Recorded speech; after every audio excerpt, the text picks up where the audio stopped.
Wakil Menteri Dalam Negeri Bima Arya Sugiarto mengklaim pelaksanaan retret kepala daerah di Magelang, Jawa Tengah sudah sesuai aturan. Hal ini diungkap Wamendagri merespon dugaan korupsi retret kepala daerah yang dilaporkan Koalisi Sipil ke KPK. Wamendagri menambahkan pihaknya menghargai laporan dugaan korupsi ini dan siap untuk diaudit terkait penggunaan dana penyelenggaraan retret kepala daerah. Semua anggaran itu dari APBN, tidak ada yang dari APBD.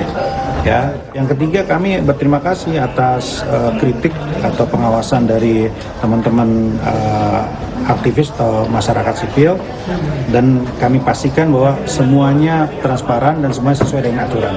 Semuanya pakai APBN dan semuanya siap untuk diaudit gitu ya. Jadi segala sesuatu kami pastikan tidak ada hal yang tidak sesuai dengan aturan. Hal serupa juga diungkap Menteri Sekretaris Negara Prasetyo Hadi. Mensesnek tegaskan retret kepala daerah di Magelang, Jawa Tengah sudah sesuai ketentuan dan dilakukan secara transparan. Yang soal pelaksanaan retret kepala daerah dilaporin ke KPK sama masyarakat. Ya, itu hak kalau melaporkan, tapi saya pastikan semua berjalan sesuai dengan aturan, sesuai dengan perundang-undangan. Itu kan tidak ada yang dilanggar, semua bisa kita buka.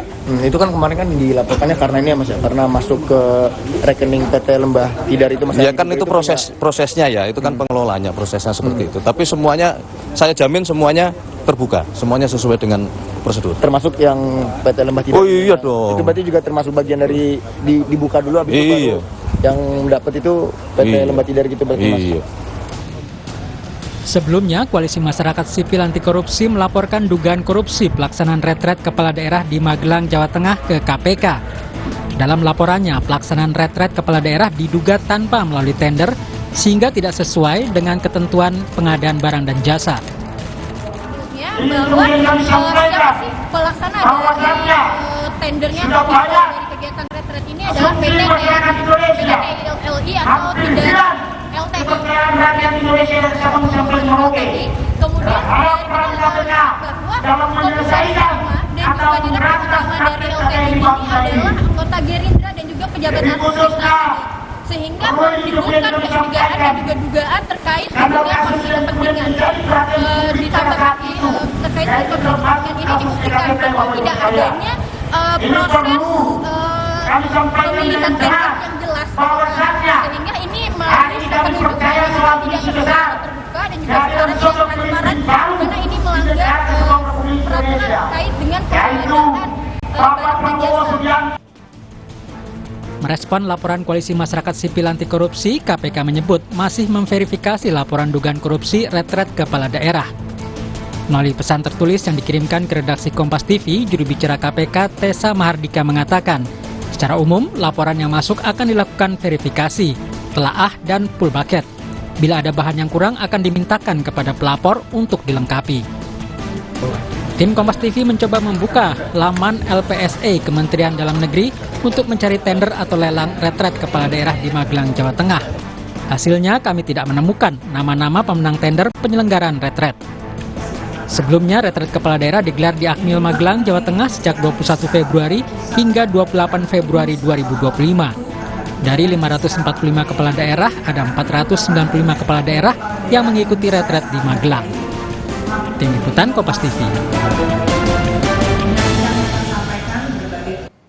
Koalisi Masyarakat Sipil melaporkan dugaan korupsi retret kepala daerah ke KPK. Apa bukti hingga apa yang diharapkan dari laporan ini? Selengkapnya kita bahas bersama peneliti PBHI, Anissa Azhara yang juga bertindak sebagai pelapor.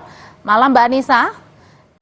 Dan ada juga anggota Komisi 3 DPR dari fraksi PKB, Hasbiollah Ilyas. Malam Bang Hasbi. Malam Mbak. Ya, saya mau ke Koalisi Sipil selaku pelapor nih. Mbak Anissa, jadi Anda kemarin sama teman-teman datang ke KPK, kenapa melapor? Oke, jadi selamat malam semuanya. Kami dari PBHI dan juga Koalisi Masyarakat Sipil Anti Korupsi melaporkan dugaan korupsi terkait dengan penyelenggaraan retret ini didasarkan atas tiga poin utama yang sudah kami kumpulkan juga bukti-buktinya dan juga sudah kami telusuri gitu kan. Yang pertama itu terkait dengan penggunaan APBN yang kami pertanyakan juga ketransparansinya. Yang kedua, indikasi terkait dengan pengadaan barang jasanya yang ternyata tidak transparan. Kemudian juga ada terkait konflik kepentingan. Yang awalnya ini dimulai dengan surat edaran awal dari Kemendagri terkait kepala daerah itu wajib untuk membayar biaya orientasi atau biaya retret ini menggunakan APBD, tapi kemudian pada 13 Februari, 2 hari setelahnya, itu direvisi yang menyatakan pembiayaan akan ditanggung seluruhnya oleh APBN. Tapi revisi ini harus dicatat tidak menghapus fakta bahwa para kepala daerah telah lebih dulu diminta untuk mentransfer dana ke PTLTI yang mana kita Itu total ada buktinya, dari Mbak Anissa? 3 kepala. Iya, kami juga melampirkan bukti itu di dalam laporan kami. Ada sekitar 11 miliar yang sudah ditransfer dan juga diterima melalui rekening PTLTI oleh 503 kepala daerah. Nah, di situ kami menghitung juga dari APBN yang seharusnya mengalokasikan sebesar 10 miliar untuk 1092 peserta, tapi yang ikut hanya sebanyak 503 kepala daerah, yang mana seharusnya biayanya hanya sekitar 4,76 miliar. Tapi total dana yang sudah dikumpulkan oleh PTLTI dari APBD itu mencapai 11 miliar. Sehingga ada selisih 6,29 miliar yang tidak tahu ini dana APBD yang dialihkan ini digunakan untuk apa, tidak ada transparansi di sana, dan juga pengadaan terkait dengan... Berarti ini ada laporan dugaan korupsi sebesar 6 miliar lebih yang karena hanya digunakan sekitar 5 miliar gitu, Mbak Anissa?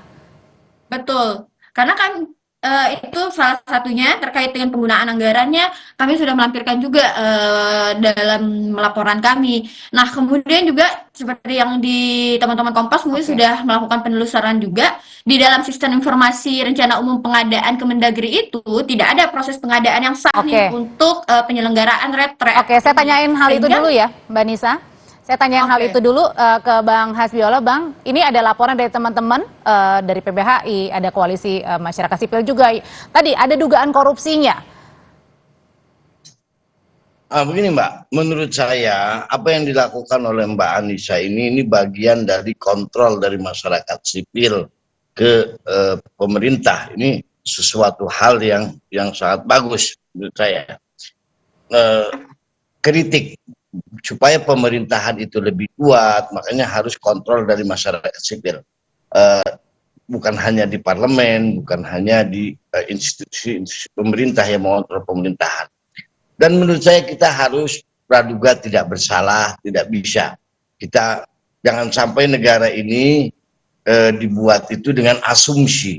Kita harus memberikan bukti yang kuat bahwa silahkan adukan ke lembaga hukum kalau memang ada sesuatu yang dilanggar dari acara retret itu. Nah, saya berharap Mbak Anissa ini memberikan bukti-bukti yang kuat ke KPK. Tadi yang dilansir oleh juru bicara KPK mengatakan masih menelaah apakah ada ada dua bukti atau tidak. Ini kan gitu ya. Kita tidak bisa mengatakan bahwa ini ada indikasi korupsi, ini indikasi korupsi. Yang menentukan ini ada korupsi atau tidaknya itu lembaga hukum. Ya, tapi kan dilaporkan, Bang. Tapi masalahnya gini. Dari Kejaksaan Agung atau kepolisian. Nah, Bang Hasbi, tapi gini, pada saat teman-teman di Kompas TV juga mencoba untuk membuka laman LPSE di Kementerian Dalam Negeri ini mencari tahu sebenarnya tender atau lelang pada saat penyelenggaraan retret kepala daerah, ternyata ini nggak ada nih. Kita tidak menemukan nama-nama pemenangnya, tendernya. Oh begini Mbak. Kalau soal tender, ini hampir seluruhnya di pemerintah daerah, walaupun pemerintah pusat, itu ada yang penunjukan langsung atau melalui lelang. Kita harus lihat dulu. Saya juga tidak paham di sini, apakah acara retret ini penunjukan langsung dari pemerintah pusat atau memang berdasarkan lelang. Misalnya seperti ini, misalnya di daerah di Provinsi DKI Jakarta atau di daerah-daerah lain. Salah satu contoh di Provinsi DKI Jakarta ini tender yang 200 juta misalnya atau 100 juta itu bisa penunjukan langsung. Ini kan tapi di atas, Bang. Nah, itu saya kasih contoh-contoh di DKI Jakarta ya.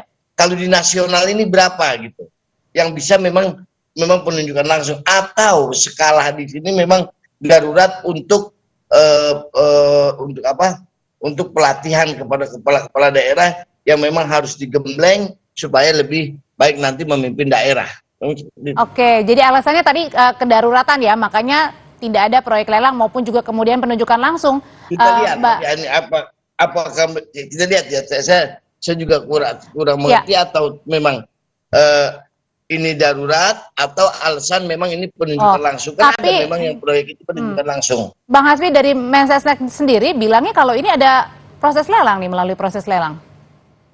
Kalau memang proses lelang harus dijalani proses lelang, kita lihat ada tidak indikasi korupsinya yang dilakukan di acara ini kan harus benar-benar dibuktikan.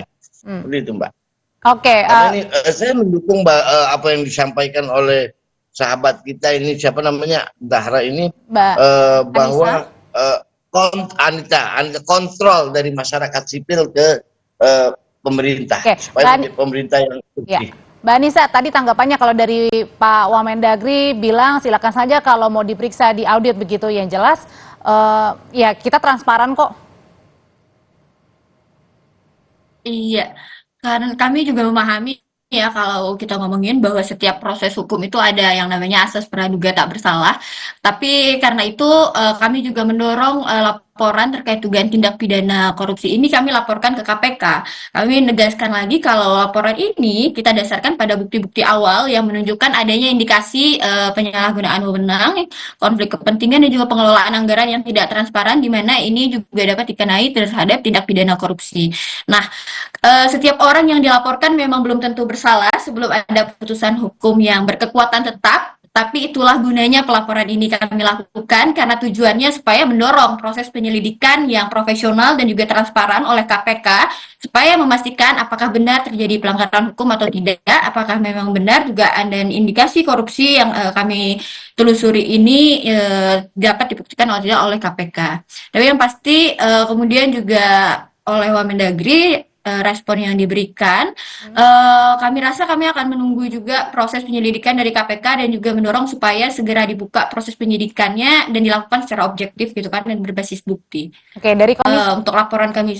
Oke, nah kalau diharapkan diproses terus ya di KPK. Nah, tapi dari Komisi 3 sendiri, Bang, apakah ada dalam waktu dekat misalnya memanggil pihak-pihak terkait dengan penyelenggaraan retret ini, Bang?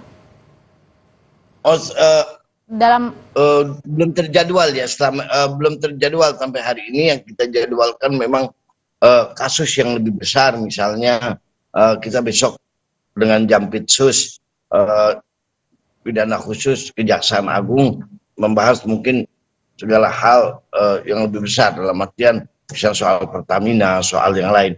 Ini juga persoalan yang besar. Kita korupsi itu dalam artian kita harus bersihkan dari segala lini. Kita harus bersihkan dari segala lini dan sampai hari ini belum kita ada pembahasan sampai ke masalah retret.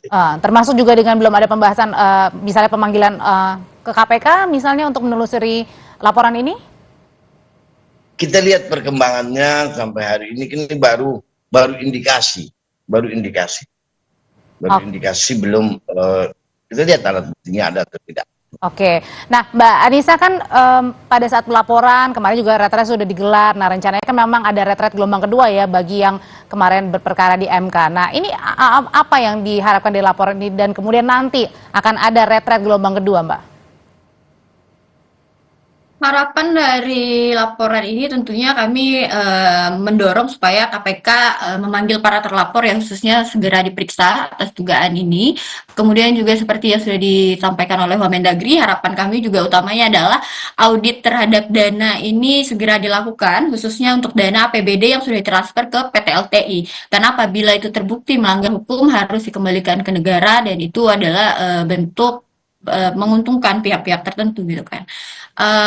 Dari situ juga kami melihat supaya kedepannya ada transparansi dalam pengadaan barang dan jasa supaya mekanisme tender itu harus dipatuhi sesuai dengan Perpres nomor 16 tahun 2018. Jadi kami juga berharap lewat dimasukkannya laporan ini masyarakat dan juga teman-teman media untuk terus mengawal kasus ini supaya tidak terulang pola-pola yang sama.